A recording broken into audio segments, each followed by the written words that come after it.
Hello, friends. Today I am going to narrate my experience about exploring the sanctity, experiencing the celestial frequencies in Tirumala Tirupati Devasthan. Govinda, Govinda, Govinda. Tirupati Balaji Temple or Sri Venkateshwara Swami Temple is one of the most legendary milestones of the realm.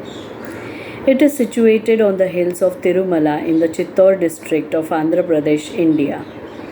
The gorgeous holy place, with prodigious contributions and endowments from the devotees, is the most renowned pilgrim terminus on the globe, which inspires the utmost number of people day by day. Tirupati Balaji Temple was initiated in 300 AD with additions made now and then. In the history of the temple, the Emperor Krishnadev Rai of Vijayanagar ordered for the decoration of the inner roof of the temple when he visited it in 1517. Much of its affluence and extent propagated during the supremacy of the Vijayanagar rulers who poured gold and diamonds into the treasury of the temple. The rulers of the kingdom of Mysore and the Gadwal Sansthan visited the temple regularly and contributed so many valuable things.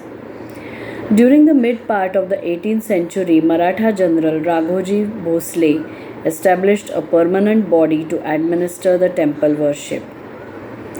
The Tirumala Tirupati Devasthanam was instituted in 1932. Now let's have a discussion about our trip. So let us talk about initiation and the planning to start from Pune, especially on the weekend we started for Tirumala. Our Govinda Govinda group consisted of 5 devotees. It was created under leadership of my brother-in-law. He is an ardent and prolonged devotee of Tirupati Balaji. He has been my driving force to acquaint me with the keen devoutness for the god. So we came together and decided for the shortest route to Tirupati. We urged for having enough time for our darshan and relaxation. We opted for the flight from Pune to Chennai and by road from Chennai to Tirupati. Tirupati is hardly 130 kilometers away from Chennai. After an extensive span, I could get an opportunity to visit the revered place to seek blessings for the well-being of my kith and kins. We hired a taxi and then reached Pune airport. Our plane took off from Pune for Chennai at 5:55 am. My intuitions enabled me to judge my co-passenger's destination, which was obviously Tirupati. We reached Chennai airport in 1.5 hours and the pre-booked taxi was already waiting for us on the airport to take us to our planned destination. The duration of journey was 2 to 3 hours, with our minds preoccupied with the anxious thoughts of having darshan of the deity early enough for fear that the delay to reach in time might mar our desire to have it. Now I'll tell you about awesome breakfast at Anand Bhavan. The pangs of hunger forced us to halt in Anand Bhavan, the restaurant on the way, which served us the exceptional treat of the feast of delicious local food of mouth-licking, soft and spongy idlis with a fresh juicy coconut chutney and hot, spicy and aromatic sambar served in a traditional way on the banana leaf. Can you guess the charges we paid for the awesome breakfast relished? It was 500 rupees for 5 people, and that too it was unlimited. I felt to salute the generous hoteliers who esteemed our great traditions than to yield to crave for earning money by any means. I got reminded of the saying Atithi Devo Bhava. Then there was the journey through 7 mountains and Tirumala. Then we resumed our journey and soon we were in the midst of the mesmerizing Rocky Mountains, laden at the top with the lush green forests. The cool breeze flowing through the range of the mountains beckoned to me of the enthralling frequencies of the approaching deity. We reached the city Tirupati, halted in the lodge, and after a refreshing bath, we reached the entrance gate of the temple, traveling the distance of 4 kilometers by car. After keen scrutiny of our car, we were allowed to move further towards the toll booth, where the entry toll was charged. Then we had to climb the 16 kilometers ghat to the temple. It is obligatory for the tourists to follow some rules and regulations while climbing the ghat. The tourists have to pay 1000 as penalty if they reach the temple before 45 minutes, as it is necessary to regulate the speed of the car to avoid accidents. It is really an appreciating step taken by the authorities to be concerned about safety and security of the tourists as well as about the conservation of the environment. The air conditioner in the car should be switched off for the conservation of nature. Lo, at last we reached our divine destination. Then prior to darshan, we inquired at the help booth about our booked queue of worth rupees 300. The security person requested us to keep our belongings like mobile phone, wallets and leather belts at the counter or in our car. He urged us to wear Indian traditional attire like salwar kurta or dhoti, as wearing western outfit is strictly prohibited.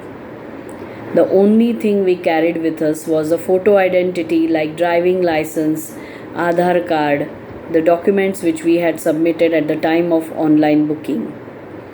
We marveled at the superb arrangement done by the Devasthan for the devotees standing in the long queues waiting eagerly for the darshan.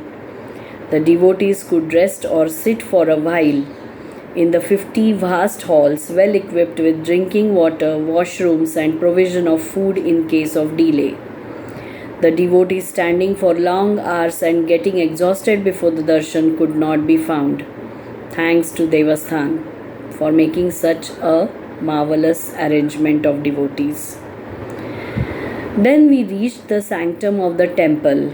The celestial view of the Tirupati Balaji reminded me of the affirmed statement of Sant Tukaram in Marathi, Yachi Dehi Yachi Dola Pahina Sohala, which means, in this very body and with these very eyes, I shall enjoy the great festival of final liberation. The moment I closed my eyes, folded my hands and offered my prayers to the deity, I realized the positive frequencies creating an aura of holiness surrounding me. My words fall short at present to describe an overwhelming experience of the divinity felt at that time. I circumambulated, that is, I did pradakshina of the deity, and within a minute we went outside the sanctum or the gabhara. After darshan, we then rested for a while outside the sanctum to gain more frequencies. The place was so captivating that we found it very difficult to step outside the sanctum. Then we took 2 laddus allotted per ticket, which were prepared with pure ghee with the aromatic and soothing flavor of camphor. Then by the evening we hired a cab and started our return journey. My brother-in-law played the Ram Raksha Stotra on the player of our cab. We were cautiously descending the ghat with 70 to 80 hairpin turns. We returned to our hotel within an hour. Then relishing the savory South Indian curd rice with rasam and sambar, we went to sleep. The next day, we had our breakfast of idli sambar and unanimously decided to go to the nearby temple named Sri Kalahastishwara Temple of Lord Shiva, located 20 kilometers from Tirupati in the district of Chittor, Andhra Pradesh. The origin of the temple was in 5th century AD and its construction is related with Chola kings and the Vijayanagar kings.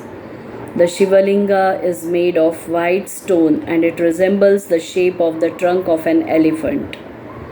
There are rare images of various deities found in the temple.